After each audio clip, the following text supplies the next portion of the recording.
Last year, the forgotten Kingdom Hearts mobile minigames were finally recovered. 8 applications, once thought lost to time, now at our fingertips. I've spent the better part of the last 8 months documenting and archiving these fascinating relics, but I've been keeping something from you. Now it's finally time for the world to know. Today's the day we take a look at the final Kingdom Hearts mobile minigame. But I'm warning you, be careful. Don't get taken in by its card-based gameplay, and don't get charmed by its cutesy dialogue. Behind the fascinating artistic references and some delightful MIDI soundtrack lies something more sinister, something more canon. This is the untold story of Kingdom Hearts card struggle Daifugō.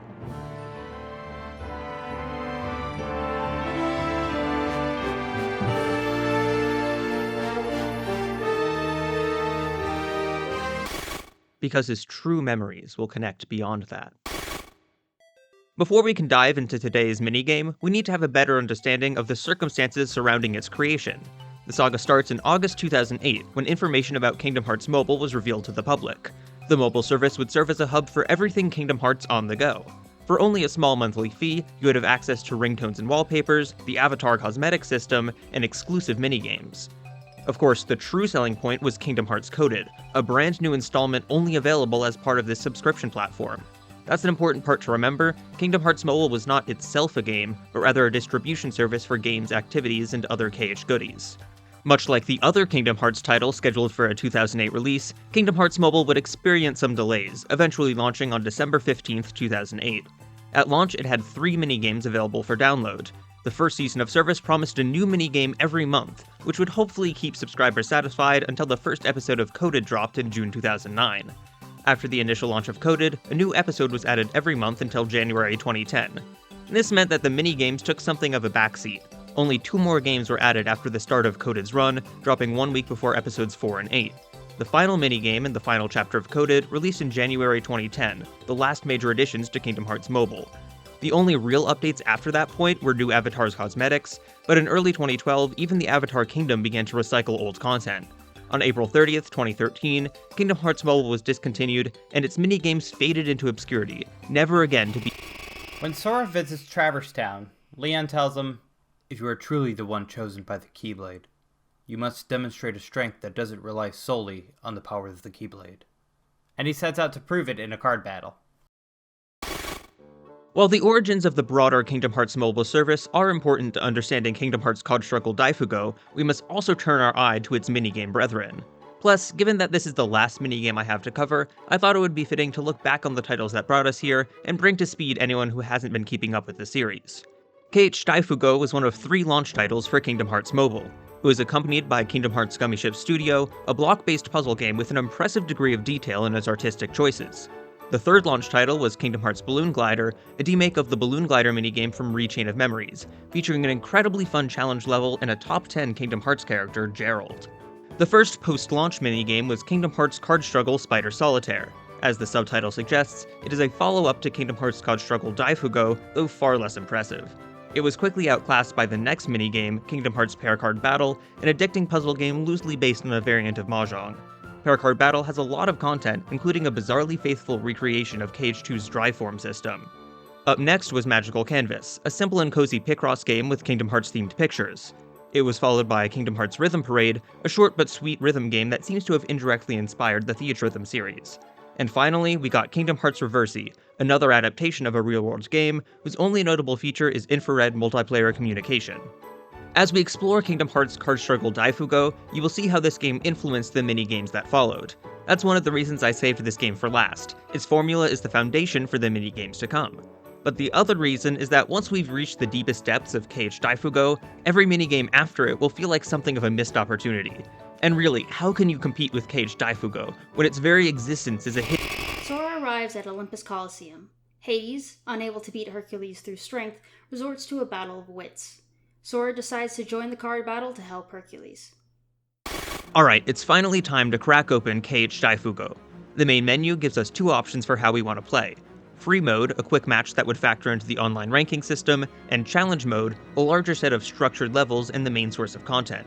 Having both a ranked quick play mode and a more involved level select would become the standard for all future minigames. KH Spider Solitaire, Pair Card Battle, Rhythm Parade, and Reversi would all follow the formula that KH Daifugō set forth. The gameplay itself is exactly what's on the tin. Daifugō. If you've never heard the name before, it's a common Japanese card game, often translated as Millionaire, Tycoon, or some variant thereof. You might be familiar with the westernized version of the card game, President, which shares most of the same rules. Even if you have played one of these games before, there are a lot of variations, so let me explain the basic rule set used by KH Daifugō. In a basic round of Daifugō, each player takes turns playing cards with the goal of emptying their entire hand. The cards have strengths, which are the same as any other ace-high card game, with the exception that 2 is even higher than an ace, making 3 the lowest card. The 9 and 10 cards are also removed from the deck. In this version, there's also one joker, which can be substituted for any card or used by itself as a trump card. When it's your turn, you have to play a card that's a higher value than the person before you. If you don't have a stronger card, or don't want to play your cards, you can choose to pass. If every other player passes, the pile of played cards is removed, and the person who played the highest card on the stack gets to play the first card of the next pile. In general, playing the first card of the pile is advantageous, since it allows you to get rid of your lowest valued cards. The first person can also choose to play 2 or 3 of the same card, which requires every subsequent player to match the number of cards if they want to place a higher number down. This process repeats until someone clears their entire hand. This player is dubbed the Daifugō, known in the English variations as the President or Tycoon. The other players continue to compete for second and third place. Second place is the Fugō, aka the Vice President or Rich. Third place is the Hinmin, aka the Dirt or Poor. And last place is the Daihinmin, aka the Lowest Dirt or Beggar. In real games with more than 4 players, anyone that isn't the top or bottom 2 is a Haimin, aka the Neutral or Commoner, but the KH application only supports 4 players. As a side note, like most of the rules, there are tons of local variations for the rank names. When I was a kid, my cousins taught me a version of the game where the rankings were called the President, Vice President, Butt, and Vice Butt. Do with that what you will. Anyway, the purpose of all of this name calling is to set up the second round of the game. Everyone is given a brand new hand, but the winners from the first round get an extra bonus at the expense of the losers. Last place is forced to give their best 2 cards to first place, who can give whatever 2 junk cards they please in return. Likewise, third place gives their single best card to second place. After this setup, the game is played exactly like the first round, with each player placing higher number cards in sequence. At the end, new titles are given to the winners and the losers of that game, and the process repeats. Following a figure in a black coat, Sora arrives at Castle Oblivion. Sora heads for the top floor to search for his best friend Riku inside the castle. As Organization 13 attacks, one after another, Sora has to fight back in a card battle. As mentioned, there are tons of Daifugō variants, and a lot of effort was put into the Kingdom Hearts version to include as many gameplay options as possible. Most of these rules can be toggled on or off with no penalty, allowing you to play the way you are familiar with, or explore new options. I'll go through these rules rapid fire. Revolutions reverse the strength of every card if someone plays a 4 of a kind. This makes 3 the highest and 2 the lowest, though a joker still beats any other card. Further 4 of a kinds will return the order back to normal. This advanced rule is always on. A sequence play, or staircase play, allows you to play 3 cards at once if all 3 are in a row and of the same suit. Just like how playing 2 or 3 of the same card forces everyone else to play doubles or triples, a sequence play forces the other players to respond in kind, which is more often than not impossible. If you have more than 3 cards of the same suit in a row, then you can play a larger sequence, which is even more difficult to one-up. As with revolutions, sequence plays cannot be disabled. Cut 8 automatically clears the pile if an 8 is played. From here on, all the advanced rules are optional. Prohibited card win bans you from winning by playing a 2 or joker. If you play one of these as your last card, you will automatically become last place. During a revolution, 3s will become banned as long as the strength order is flipped. The bans on 2s, jokers, and 3s during revolutions can be toggled individually. Suit restrictions occur when 2 players put down cards of the same suit in a row. It forces every subsequent card in the pile to also be of that same suit. Joker return allows the joker to be defeated by 3 3s.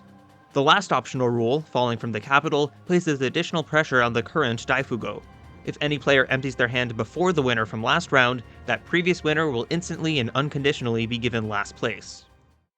On the whole, I was very impressed with how many options KH Daifugō gave the player. More customization is always a good thing, and the many optional rules means that the game doesn't get stale. There are 128 rule set combinations for you to tinker around with, and it really makes KH Daifugō shine in comparison to simpler mini-games like KH Spider Solitaire or KH Reversi. But enough of me explaining how card games work, I know what you're really here for. It's time we got into the Kingdom Hearts side of the application. KH Daifugō is split into 8 levels, each based on a different Kingdom Hearts world. Worlds are unlocked one by one. If you score a cumulative 1,000 points within 5 rounds of cards, you can move on to the next world. In each round, 400 points are awarded for first place, 200 for second, 100 for... Beast, who came from another world, joins Sora to rescue Belle, who is taken by the witch Maleficent. Sora also challenges Riku, now controlled by the power of darkness, to a card battle in order to recover Kairi, someone very important to him. Third, and no points for last place. The first world is Traverse Town, where you play against the Final Fantasy crew. In my opinion, the worlds are what really transform Cage Daifugō from a generic card game to an adorable tribute to the Kingdom Hearts series. All of the character artwork is taken from the original Chain of Memories, and it's always nice to see these amazing sprites get some more use. If you win a hand, the sprite will change to a smug expression, and if something bad happens, it will change to a defeated pose. We even have Sora's attack voice lines from Calm when you play a strong card. Yes! This is delightful, but what really takes it to the next level is that every character has their own personality. See, each character has 10 lines of dialogue for various scenarios, such as playing a Joker, emptying their hand, or activating a revolution. The developers went above and beyond to give every opponent unique lines that match the personality, and it's incredibly charming. In Traverse Town, we fight against Leon, Yuffie, and Aerith. Leon's dialogue is all calm and reserved, saying things like, "This is not a good development." Meanwhile, Yuffie is far more expressive, laughing when she's ahead and pouting when she's behind. Aerith stays true to her Cage 1 and Cage 2 performance, with such great dialogue lines as "good" and "sad." I should mention that you always play as Sora, if that wasn't clear. His voice lines are his usual cheery self, most of them ending in exclamation points. The second world is Olympus Coliseum, and let me just say, this world has really found a way to get itself inside every single Kingdom Hearts game. Of the 8 Cage mobile applications, 3 of them have Olympus Coliseum worlds, being this one, Reversi, and Rhythm Parade. In Gummy Ship Studio, Olympus Coliseum takes over other Disney worlds by playing Road to a Hero during their stages. Balloon Glider and Pair Card Battle look like they are Olympus free, but the battle theme Go For It is hidden inside the files of both applications. Even Magical Canvas has a Puzzle of Cloud, an Olympus Coliseum mainstay. The only minigame to have no Hercules representation is Cage Spider Solitaire, but at this point it feels like the trend is becoming a parody of itself. Anyway, Olympus Coliseum. The portrayal of all 3 characters is in line with the mainline entries. Hercules is always confident, and instead of lamenting bad situations like most other characters, he affirms, "I won't lose." Hades talks some big talk about his plan, and then gets really mad if the game doesn't go his way. Cloud, meanwhile, approaches the card game with apathy, saying things like, "I'm not interested," and "humph." That is, when he says anything at all, since a third of his dialogue bubbles are just ... In Wonderland, Alice is being put on trial for a crime she did not commit. Sora successfully proves Alice's innocence, but the arrogant Queen of Hearts is not satisfied and declares, "If you don't win at cards, you're guilty." Sora teams up with Alice to take on the card battle. The next world is a fun one, Castle Oblivion. Axel is our first opponent, who is definitely closer to his Chain of Memories attitude, since the fun and chaotic side gives way to a more dark and intimidating personality when his back's to the wall. Larxene is also great here, with almost all of her dialogue including snarky laughter.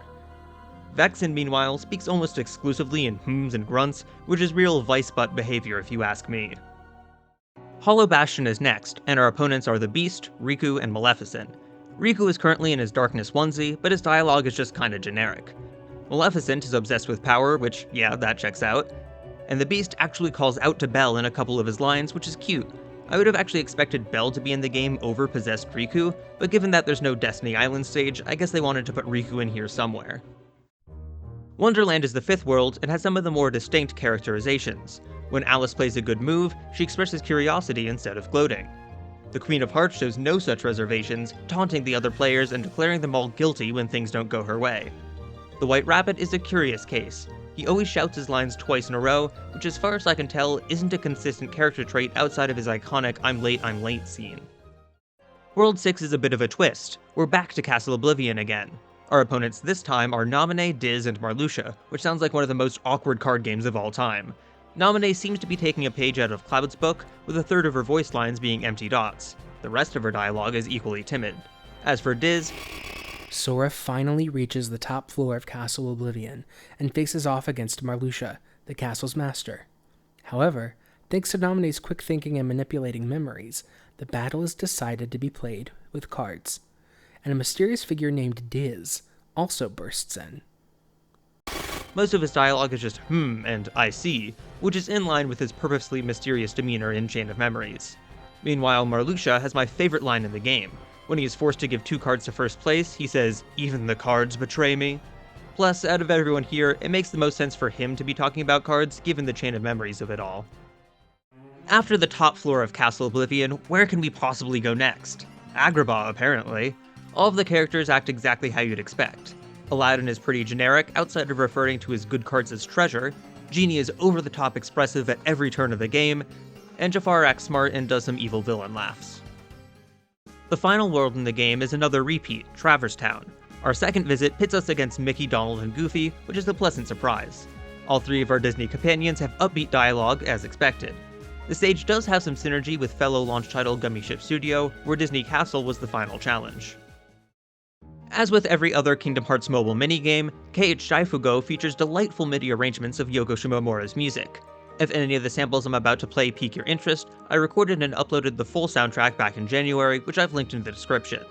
The main menu and World Select screen both use Precious Stars in the Sky. As I said with respect to KH Spider Solitaire, Gummy Ship Studio, and Reversi, this song is used as the default world selection music in everything, from Coded to Union Cross to Melody of Memory, so it's not really a surprise to see it again here. What's more interesting is the fact that the audio file appears twice in the game, once under the name bgmselect.mld, and once under the name bgmtitle.mld. This implies that there's a framework set up for the main menu and world selection screen to use different tracks, which I personally would have preferred.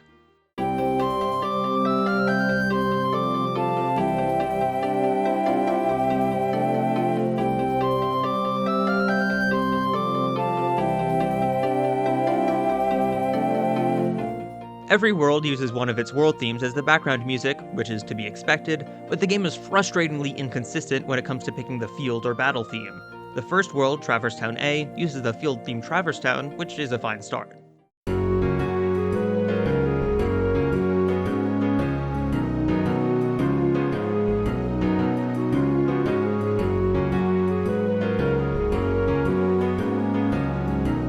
The second world, Olympus Coliseum, switches to the battle theme Go For It.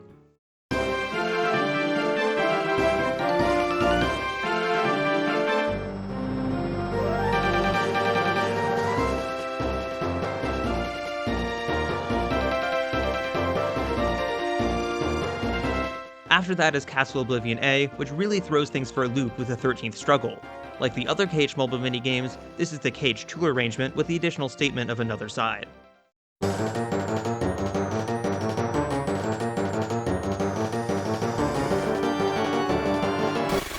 When Jafar tries to steal the lamp that Sora and Aladdin got in the cave, the genie of the lamp bursts out. With no master to serve, Genie suggests they determine who his master is through a card battle. World 4 goes back to using the field theme, Hollow Bastion.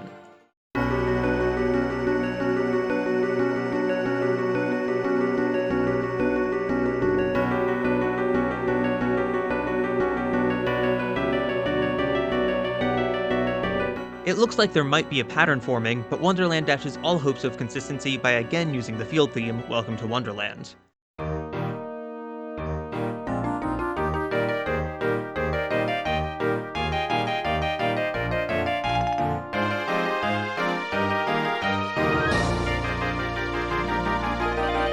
Castle Oblivion B manages to score a point in KH Daifugō's favor by using a different track from the first Castle Oblivion stage.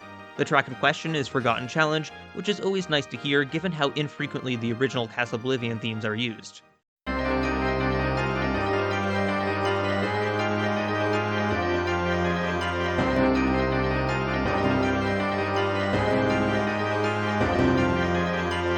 And the penultimate world goes back to another field theme with A Day in Agrabah. KH Mobile is also really inconsistent with which versions of the music themes it wants to use. The minigames will grab the KH2 arrangements of the 13th Struggle and Road to a Hero, but A Day in Agrabah has the structure of the original KH1 version.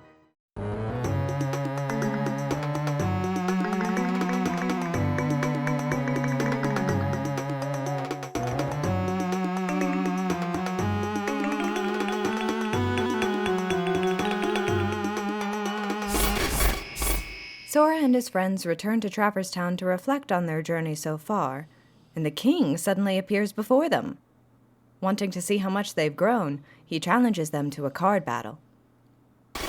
The final stage, Traverse Town B, uses Night of Fate. Given that the battles with Mickey, Donald, and Goofy, I think that the lighter tone of Hand in Hand would have been better suited for the occasion. It actually would have been less work to use Hand in Hand, since that was already arranged for use in Gummy Ship Studio, whereas Night of Fate plays nowhere else outside of this level in Caged Daifugō.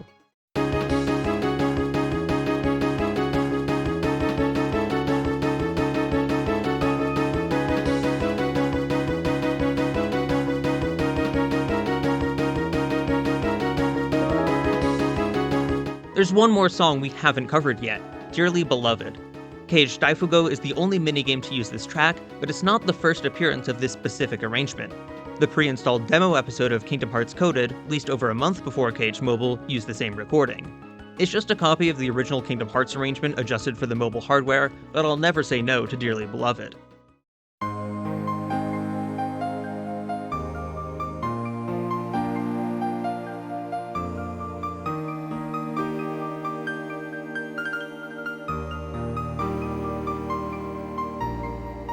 Now, I realize that I forgot to mention where Dearly Beloved is used in the game. The track plays during the opening cutscene and story section.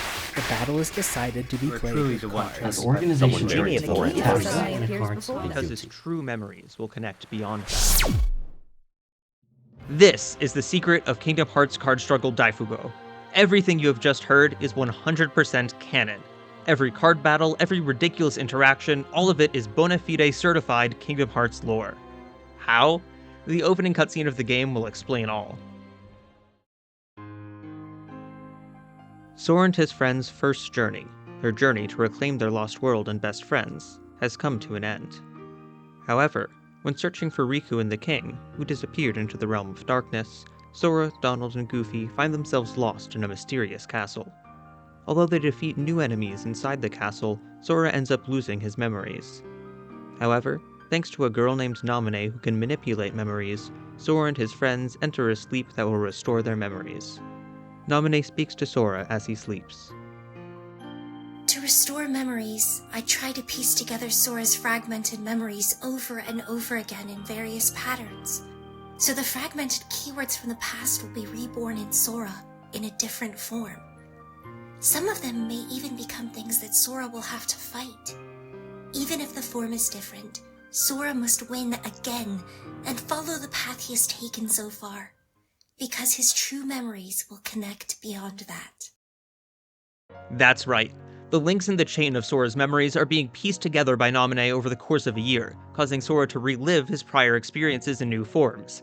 It just so happens that one of these forms is a round of Daifugō. The entire game is taking place inside of Sora's mind. Somehow, the silly little minigame found the perfect way to inject lore that gives the writers the freedom to create ridiculous card-based scenarios without stepping on the toes of the mainline series. We know that Sora doesn't remember anything from when he was in the coma, so there's no conflict with the lore established by Cage 1, Cage 2, and Com. So not only does Caged Daifugō not create any new plot holes, it actually gives us new insight into the restoration process that Naminé used to repair Sora's memories.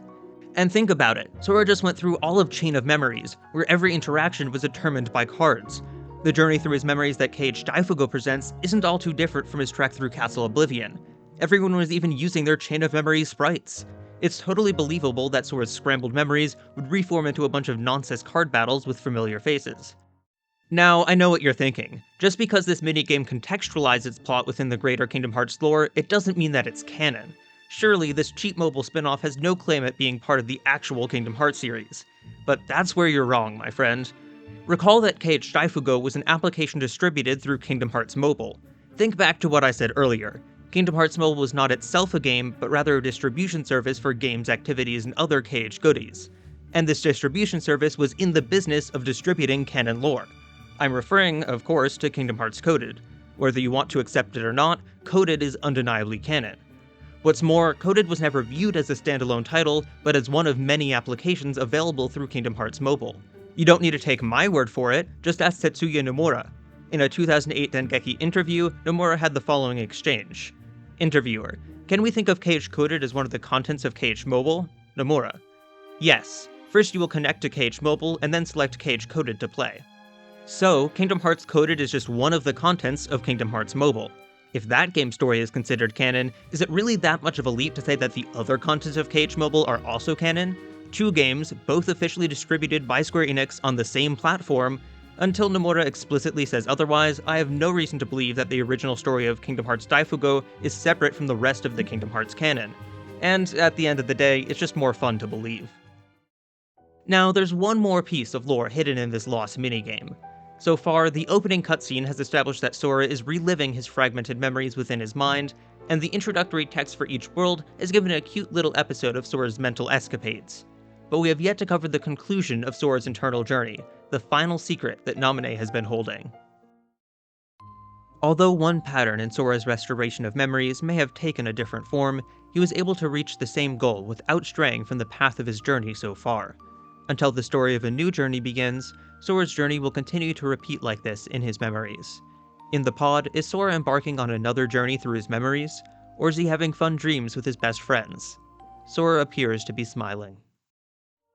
And there you have it, the final piece of hidden lore recovered after over 15 years. Sora appears to be smiling.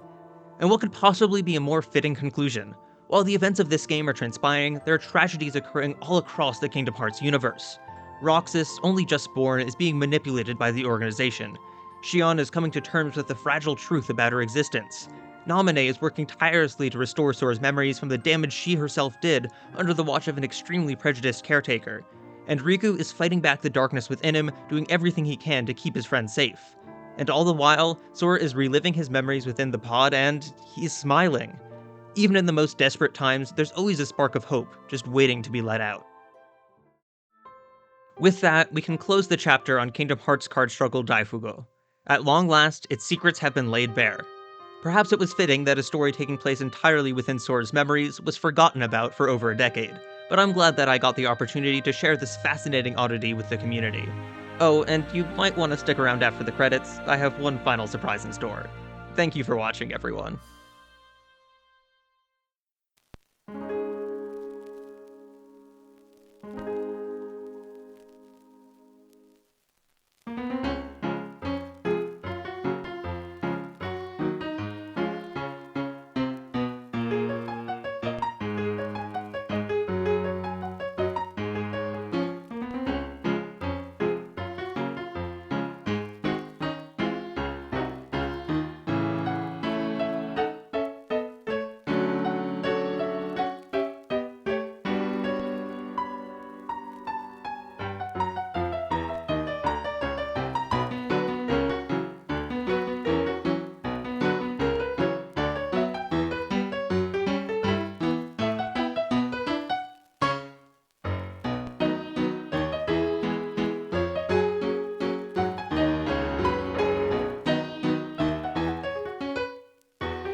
And happy March Caprice to all the Kingdom Hearts fans. Sending you guys lots of love. Hope that you have a great time, and thanks so much for getting in contact. Bye!